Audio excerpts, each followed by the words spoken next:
Page of hands sun card represent ಆಗಿದೆ. ಕೆಲವೊಬ್ಬರಿಗೆ long distance relationship ಅನ್ನ ರೆಪ್ರೆಸೆಂಟ್ ಮಾಡ್ತಾ ಇದೆ. ಮತ್ತೆ ಕೆಲವೊಬ್ರು ಟ್ರಾವೆಲ್ ಮಾಡೋದ್ರ ಮೂಲಕ ನಿಮ್ಮ ಪರ್ಸನ್ ಅನ್ನ ನೀವು ಭೇಟಿಯಾಗಿರುವಂತಹ ಪಾಸ್ಟ್ ನಲ್ಲಿ ರೆಪ್ರೆಸೆಂಟ್ ಆಗ್ತಾ ಇದೆ. ನಿಮ್ಮ ಪಾಸ್ಟ್ ನಲ್ಲಿ ನಿಮ್ಮ ಲವ್ ಲೈಫ್ ನ ವಿಚಾರದಲ್ಲಿ ಒಂದು ರೊಮ್ಯಾಂಟಿಕ್ ಇತ್ತು, ಒಂದು ರೀತಿಯ ಕ್ಯೂರಿಯಾಸಿಟಿ ಇತ್ತು, ಒಂದು ಎಂಜಾಯ್ ಇತ್ತು. ಕೆಲವೊಂದು ರೀತಿಯ ಮೆಸೇಜ್ ಗಳನ್ನ ಎಕ್ಸ್ಚೇಂಜಿಂಗ್ ಮಾಡ್ಕೋತಾ ಇದ್ರಿ, ಫೋನ್ಗಳ ಮೂಲಕ ಅಥವಾ ವಾಟ್ಸ್ಆಪ್ ಗಳ ಮೂಲಕ ಮೆಸೇಜ್ ಗಳನ್ನ ಕಳಿಸ್ಕೊಳ್ಳುವಂತಹದ್ದು, ಒಂದು ರೀತಿಯ ಕ್ಯೂರಿಯಾಸಿಟಿ, ಎಕ್ಸೈಟ್ಮೆಂಟ್ ಗಳೆಲ್ಲ ನಿಮ್ಮ ಲವ್ ಲೈಫಿನ ವಿಚಾರದಲ್ಲಿ ಇತ್ತು. ಪಾಸ್ಟ್ ನಲ್ಲಿ ಕೂಡ ನಿಮ್ಮ ಲವ್ ಲೈಫಿನ ವಿಚಾರದಲ್ಲಿ ಯಾವುದೇ ರೀತಿಯ ತೊಂದರೆಗಳಿರಲಿಲ್ಲ. ಸೊ ಪಾಸಿಟಿವ್ ಆಗಿತ್ತು. ಪಾಸಿಟಿವ್ ಚೇಂಜಸ್ಗಳು, ಬದಲಾವಣೆಗಳನ್ನೇ ನೀವು ನೋಡಿದ್ದೀರಾ.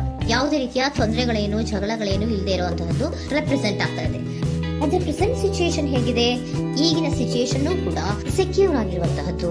ನಿಮ್ಮ ಲವ್ ಲೈಫಿನ ವಿಚಾರದಲ್ಲಿ ಅಟ್ ಪ್ರೆಸೆಂಟ್ ಅಲ್ಲೂ ಕೂಡ, ಈ ಹಿಂದೆನೂ ಕೂಡ ನಿಮಗೆ ಚೆನ್ನಾಗೇ ಇತ್ತು, ಈಗಲೂ ಕೂಡ ಪ್ರೆಸೆಂಟ್ ಅಲ್ಲಿ ನಿಮಗೆ ಕಿಂಗ್ ಆಫ್ ಪ್ಯಾಂಟಿಕಲ್ ರೆಪ್ರೆಸೆಂಟ್ ಆಗ್ತಾ ಇರೋದ್ರಿಂದ ನಿಮಗೆ ಲವ್ ಲೈಫಿನ ವಿಚಾರದಲ್ಲಿ ಚೆನ್ನಾಗೇ ಇದೆ. ಸೊ ಒಂದು ಭದ್ರತೆ ಇದೆ. ಲವ್ ಲೈಫಿನ ವಿಚಾರದಲ್ಲಿ ಒಂದು ಸಾಮರಸ್ಯ ಇದೆ. ಯಾವುದೇ ರೀತಿಯ ತೊಂದರೆಗಳು ಏನು ಕಾಣ್ತಾ ಇಲ್ಲ. ಸೆಕೆಂಡ್ ಕಾರ್ಡ್ ಬಂದಿರುವಂತಹದ್ದು ಪ್ರೆಸೆಂಟ್ ಸಿಚುಯೇಷನ್ ಸ್ಟ್ರೆಂತ್ ಇದೆ, ಬಾಂಡೇಜ್ ಇದೆ. ಚೆನ್ನಾಗಿ ನೀವಿಬ್ಬರ ಮಧ್ಯೆ ಒಂದು ಬಾಂಡೇಜ್ ಇದೆ, ಸಾಮರಸ್ಯ ಇದೆ, ಹೊಂದಾಣಿಕೆ ಗುಣಗಳು ತುಂಬಾ ಇದೆ. ಆದ್ರೂ ಕೂಡ ಅಟ್ ಪ್ರೆಸೆಂಟ್ ಅಲ್ಲಿ ಕೆಲವೊಂದು ವಿಚಾರಗಳ ಬಗ್ಗೆ ಅನುಮಾನವನ್ನ ಪಡ್ತಾ ಇರುವಂತಹದ್ದು ರೆಪ್ರೆಸೆಂಟ್ ಆಗ್ತಾ ಇದೆ. ಅಟ್ ಪ್ರೆಸೆಂಟ್ ಅಲ್ಲಿ ನೀವು ಕೆಲವೊಂದು ವಿಚಾರಗಳ ಬಗ್ಗೆ ನಿಮ್ಮ ಮೇಲೆ ನೀವು ಕೆಲವೊಂದು ಡೌಟ್ ಅನ್ನ ಪಡ್ತಾ ಇರುವಂತಹದ್ದು ರೆಪ್ರೆಸೆಂಟ್ ಆಗ್ತಾ ಇದೆ. ನಿಮ್ ಲವ್ ಲೈಫ್ ನಲ್ಲಿ ಕೆಲವೊಂದು ರೀತಿಯ ಭದ್ರತೆಗಳಿದೆ. ಸೊ ಯಾವುದೇ ರೀತಿಯ ತೊಂದರೆಗಳೇನೂ ಇಲ್ಲ, ಒಂದು ರೀತಿಯ ಗುಡ್ ಬಾಂಡೇಜ್ ಇದೆ. ಆದ್ರೂ ಕೂಡ ನಿಮ್ಮಲ್ಲಿ ಯಾಕೋ ಆತ್ಮವಿಶ್ವಾಸ ಇಲ್ಲ, ಆತ್ಮವಿಶ್ವಾಸದ ಕೊರತೆಗಳು ರೆಪ್ರೆಸೆಂಟ್ ಆಗ್ತಾ ಇದೆ. ಯಾವುದೋ ಕೆಲವೊಂದು ಅನುಮಾನಗಳು ನಿಮ್ಮಲ್ಲಿ ನಿಮ್ಮ ಲವ್ ಲೈಫಿನ ವಿಚಾರವಾಗಿ ಇರುವಂತಹದ್ದು ರೆಪ್ರೆಸೆಂಟ್ ಆಗ್ತಾ ಇದೆ.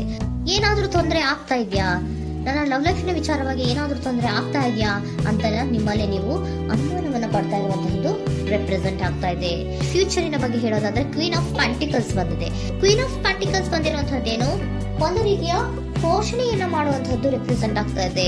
ಯಾಕಂದ್ರೆ ನಿಮ್ಮ ಲವ್ ಲೈಫ್ ನ ವಿಚಾರವಾಗಿ ಅಟ್ ಪ್ರೆಸೆಂಟ್ ಅಲ್ಲಿ ಕೆಲವೊಂದು ವಿಚಾರಗಳಲ್ಲಿ ಸ್ಟೇಬಲ್ ರಿಲೇಶನ್ಶಿಪ್ ಅಲ್ಲಿ ಇದ್ರು, ಒಂದು ಗುಡ್ ಬಾಂಡೇಜ್ ಇದ್ರೂ ಕೂಡ ನೀವ್ ಯಾಕೋ ಕೆಲವೊಂದು ವಿಚಾರಗಳ ಬಗ್ಗೆ ಅನುಮಾನವನ್ನ ಪಡ್ತಾ ಇರುವಂತಹದ್ದು, ಅದನ್ನ ರಕ್ಷಣೆ ಮಾಡೋದ್ರೊಳಗೆ ಹೆಚ್ಚು ಗಮನವನ್ನ ಕೊಡ್ತಾ ಇರುವಂತಹದ್ದು ರೆಪ್ರೆಸೆಂಟ್ ಆಗ್ತಾ ಇದೆ. ಇಮಿಡಿಯೇಟ್ ಫ್ಯೂಚರಿನ ಬಗ್ಗೆ ಹೇಳೋದಾದ್ರೆ ನೀವೊಂದು ರೀತಿಯ ಪೋಷಣೆಗಳನ್ನ ಮಾಡುವಂತಹದ್ದು, ನಿಮ್ಮ ಲವ್ ಲೈಫಿನ ವಿಚಾರವಾಗಿ ಕೆಲವೊಂದು ರೀತಿಯ ಹೆಚ್ಚು ಗಮನವನ್ನ ಕೊಡುವಂತಹದ್ದು, ಯಾವುದೋ ನಿಮ್ಮ ವಿಚಾರಗಳಲ್ಲಿ ಹಿಡಿತದಲ್ಲಿ ಏನ್ ಇಟ್ಕೊಂಡಿದ್ರೋ, ನಿಮ್ಮ ಪೊಸೆಸಿವ್ನೆಸ್ ಅನ್ನ ಏನ್ ಇಟ್ಕೊಂಡಿದ್ರೋ, ಯಾವುದೋ ಕೆಲವು ವಿಚಾರಗಳಲ್ಲಿ ನೀವು ಬಹಳಷ್ಟು ಓಪನ್ ಅಪ್ ಆಗಿ ಮಾತಾಡದೆ, ಯಾವ ವಿಚಾರಗಳನ್ನು ಕೂಡ ಹೇಳ್ಕೊಳ್ದೆ, ನಿಮ್ಮಲ್ಲೇ ನೀವು ಕೆಲವೊಂದು ಬೇಜಾರುಗಳನ್ನ ಏನ್ ಇಟ್ಕೊಂಡಿದ್ರೋ ಆ ವಿಚಾರಗಳನ್ನ ನೀವು ಮಾತಾಡುವಂತಹ ಸಾಧ್ಯತೆಗಳು ಇಮಿಡಿಯೇಟ್ ಫ್ಯೂಚರ್ ನಲ್ಲಿ ಕಾಣಿಸ್ತಾ ಇದೆ. ಯಾವುದೋ ಕೆಲವೊಂದು ವಿಚಾರ, ಯಾಕೆ ಯಾವುದೋ ಕೆಲವು ವಿಚಾರಗಳಲ್ಲಿ ನಿಮಗೆ ಅನುಮಾನಗಳು ರೆಪ್ರೆಸೆಂಟ್ ಆಗ್ತದೆ. ಲವ್ ಲೈಫಿನ ವಿಚಾರ, ಪ್ರೀತಿಯಲ್ಲಿ ಯಾವಾಗ ಅನುಮಾನಗಳು ಸೃಷ್ಟಿಯಾಗುತ್ತೋ ನಾವು ಅವಾಗವಾಗ್ಲೇ ಅದನ್ನ ಬಗೆಹರಿಸ್ಕೊಬೇಕು. ನಮ್ಮಲ್ಲೇ ಇಟ್ಕೊಳ್ಳೋದು, ಅಯ್ಯೋ ಏನಾಗ್ತಾ ಇದೆಯೋ ಅಂತ ಕೊರ್ಗೋದು, ಅಥವಾ ಏನಾಗ್ಬಿಡುತ್ತೋ ಅಂತ ಭಯ ಪಡುವಂತಹದ್ದು ಏನು ಬೇಕಾಗಿಲ್ಲ. ಯಾಕಂದ್ರೆ ಲವ್ ಇರುವಂತಹದ್ದೇ ನಂಬಿಕೆಯ ಬುನಾದಿಯ ಮೇಲೆ. ಸೊ ನೀವೇನ್ ಮಾಡ್ಬೇಕು, ಏನಾದ್ರೂ ಸ್ವಲ್ಪ ಡೌಟ್ಗಳು ಬಂದಾಗ ನೀವು ಅದನ್ನ ಬಗೆಹರಿಸ್ಕೋಬೇಕು. ಯಾವ ವಿಚಾರದಲ್ಲಿ ನಿಮಗೆ ಬೇಜಾರಾಗಿತ್ತು ಅದನ್ನ ನೀವೇನ್ ಮಾಡ್ಬೇಕು, ನಿಮ್ಮಲ್ಲೇ ಇಟ್ಕೊಂಡು ಕೊರಗಬಾರ್ದು. ಓಪನ್ ಅಪ್ ಆಗಿ ಮಾತಾಡೋದ್ರ ಮೂಲಕ ನೀವು ಕ್ಲಾರಿಟಿಯನ್ನ ತಗೊಳ್ಳುವಂತದ್ದು ನಿಮಗೆ ಇಮಿಡಿಯೇಟ್ ಫ್ಯೂಚರ್ ನಲ್ಲಿ ಕಾಣಿಸ್ತಾ ಇದೆ. ಯಾವುದೇ ವಿಚಾರಗಳ ಬಗ್ಗೆ ನೀವು ನಿಮ್ಮ ಲವ್ ಅನ್ನ ಅಥವಾ ನಿಮ್ಮ ಪ್ರೀತಿಯನ್ನ ಭದ್ರವಾಗಿ ಉಳಿಸ್ಕೊಳ್ಳೋದಕ್ಕೋಸ್ಕರವಾಗಿ ನೀವು ನಿಮ್ಮಲ್ಲೇ ಇಟ್ಕೊಂಡಿದ್ದಂತಹ ಅಥವಾ ಕೆಲವು ಬೇಜಾರಿನ ವಿಷಯಗಳ ಬಗ್ಗೆ ನೀವು ಹೆಚ್ಚು ಮಾತಾಡಿ, ಓಪನ್ ಅಪ್ ಆಗಿ ಕೆಲವೊಂದು ವಿಚಾರಗಳ ಬಗ್ಗೆ ಮಾತಾಡುವಂತಹದ್ದು ಮತ್ತೆ ಅದನ್ನ ಕ್ಲಾರಿಟಿಗೆ ತಗೊಳ್ಳುವಂತಹದ್ದು ರೆಪ್ರೆಸೆಂಟ್ ಆಗ್ತಾ ಇದೆ. ನಿಮ್ಮಲ್ಲಿ ಬಾಟಮ್ ಆಫ್ ದ ಡಕ್ ಅಲ್ಲಿ ಬಂದಿರುವಂತಹದ್ದೇ ಅದು. ಖುಷಿಯಾಗಿರ್ಬೇಕು, ಸಂತೋಷವಾಗಿರ್ಬೇಕು, ನಮ್ಮ ಲವ್ ಲೈಫಿನ ವಿಚಾರದಲ್ಲಿ ಒಂದು ಎಂಜಾಯ್ ಇರಬೇಕು, ಮತ್ತೆ ನೆಮ್ಮದಿ ಇರಬೇಕು, ಯಾವುದೇ ರೀತಿ ಗಲಿಬಿಲಿಗಳಿರಬಾರ್ದು ಅನ್ನುವಂತಹದ್ದೇ ನಿಮ್ಮ ಎನರ್ಜಿಯಲ್ಲಿ ರೆಪ್ರೆಸೆಂಟ್ ಆಗ್ತಾ ಇರೋದು. ಅದಕ್ಕೋಸ್ಕರನೇ ನೀವು ಏನೇನು ಕೆಲವೊಂದು ಸ್ವಲ್ಪ ಅನುಮಾನವನ್ನ ಪಡ್ತಾ ಇದ್ರಿ ಅಥವಾ ಕೆಲವೊಂದು ವಿಚಾರಗಳಲ್ಲಿ ನೀವು ಡಿಸ್ಟರ್ಬ್ ಆಗಿದ್ರಿ, ಓಪನ್ ಅಪ್ ಆಗದೆ ಹೇಳ್ದೆ ನಿಮ್ಮಲ್ಲೇ ನೀವು ಬೇಜಾರನ್ನ ಮಾಡ್ಕೊಂಡು ಏನು ಕೆಲವು ವಿಚಾರಗಳ ಬಗ್ಗೆ ಕೊರಗ್ತಾ ಇದ್ರಿ, ಅದನ್ನ ನೀವು ಓಪನ್ ಅಪ್ ಆಗಿ ಮಾತಾಡಿ ಅದರ ಬಗ್ಗೆ ತಿಳ್ಕೊಳ್ಳುವಂತಹದ್ದು, ಅದನ್ನ ಕ್ಲಾರಿಟಿಗೆ ತಗೊಳ್ಳುವಂತಹದ್ದು ನಿಮ್ಗೆ ರೆಪ್ರೆಸೆಂಟ್ ಆಗ್ತಾ ಇದೆ.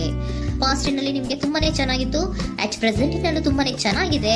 ಬಟ್ ಕೆಲವೊಂದು ವಿಚಾರಗಳ ಬಗ್ಗೆ ನೀವು ಸೆಲ್ಫ್ ಡೌಟ್ ಅನ್ನ ಪಡ್ತಾ ಇರುವಂತಹದ್ದು ರೆಪ್ರೆಸೆಂಟ್ ಆಗ್ತಾ ಇದೆ. ಏನಾಗ್ತಾ ಇದೆಯೋ ಅನ್ನೋದ್ರ ಬಗ್ಗೆ ನೀವು ಸ್ವಲ್ಪ ವಿಶ್ವಾಸವನ್ನ ಕಡಿಮೆ ಮಾಡ್ಕೊಳ್ತಾ ಇರುವಂತಹದ್ದು ರೆಪ್ರೆಸೆಂಟ್ ಆಗಿತ್ತು. ಬಟ್ ಆದ್ರೆ ಇಮಿಡಿಯೇಟ್ ಫ್ಯೂಚರ್ ನಲ್ಲಿ ಏನಪ್ಪಾ ಅಂದ್ರೆ, ನಿಮ್ಮ ಲವ್ ಲೈಫ್ ಅನ್ನ ನಾವು ಉಳಿಸ್ಕೊಬೇಕು, ನಾನು ಎಲ್ಲವನ್ನ ನಮ್ಮ ಕಂಟ್ರೋಲ್ ಅಲ್ಲೇ ಇಟ್ಕೊಂಡು ಅಥವಾ ಪೊಸೆಸಿವ್ನೆಸ್ ಅನ್ನ ಬೆಳೆಸ್ಕೊಂಡು ನಾನೇ ಬೇಜಾರು ಮಾಡ್ಕೊಂಡಿದ್ರೆ ಸರಿ ಇಲ್ಲ, ನಾನು ಓಪನ್ ಅಪ್ ಆಗಿ ಮಾತಾಡಿ ಕೆಲವೊಂದು ವಿಚಾರಗಳ ಬಗ್ಗೆ ನಾನು ಕ್ಲಾರಿಟಿಯನ್ನ ತಗೋಬೇಕು ಅಂತ ಆಲೋಚನೆಯನ್ನ ಮಾಡ್ತಾ ಇರುವಂತಹದ್ದು ರೆಪ್ರೆಸೆಂಟ್ ಆಗ್ತಾ ಇದೆ. ಓಕೆನಾ, ಒಂದು ಏಂಜಲ್ ಗೈಡೆನ್ಸ್ ನ ನಿಮ್ಮ ಲವ್ ರೀಡಿಂಗ್ ವಿಚಾರವಾಗಿ ತಗೊಂಡ್ಬಿಡೋಣ ಅಲ್ವಾ. ದ ಸಿಚುಯೇಷನ್ ವಿಲ್ ಇಂಪ್ರೂವ್, ಸಿಚುಯೇಷನ್ಗಳು ಇಂಪ್ರೂವ್ ಆಗತ್ತೆ. ನೀವು ನಿಮ್ಮಲ್ಲೇ ಇಟ್ಕೊಂಡು ಹೊರಗಬೇಡಿ. ಯಾವುದೇ ವಿಚಾರಗಳನ್ನ ನಾವು ಓಪನ್ ಅಪ್ ಆಗ್ಬೇಕು. ನಾವೇ ಬೇಜಾರು ಮಾಡ್ಕೊಂಡ್ರೆ ಅವ್ರಿಗೆ ಏನ್ ಅರ್ಥ ಆಗುತ್ತೆ, ನಿಮ್ ಪರ್ಸನ್ಗೆ ಏನ್ ಅರ್ಥ ಆಗುತ್ತೆ, ಏನಕ್ಕೆ ಬೇಜಾರು ಮಾಡ್ಕೊಂಡಿದ್ದೀರಾ ಅಂತ ಅವ್ರು ತಿಳ್ಕೊಬೇಕು ಅಲ್ವಾ. ನಿಮ್ಗೆ ಅವರಲ್ಲಿ ಏನೇ ರೀತಿ ಕ್ಲಾರಿಟಿ ಬೇಕು ಅಂದ್ರೂ ಕೂಡ ನೀವು ಮಾತಾಡಿ ಕ್ಲಿಯರ್ ಮಾಡ್ಕೊಳ್ಳಿ. ಅವಾಗ ಏನಾಗುತ್ತೆ, ದ ಸಿಚುಯೇಷನ್ ವಿಲ್ ಇಂಪ್ರೂವ್ ಆಗತ್ತೆ. ಇದಿಷ್ಟು ನಿಮ್ಮ ಮತ್ತಿನ ಲವ್ ರೀಡಿಂಗ್.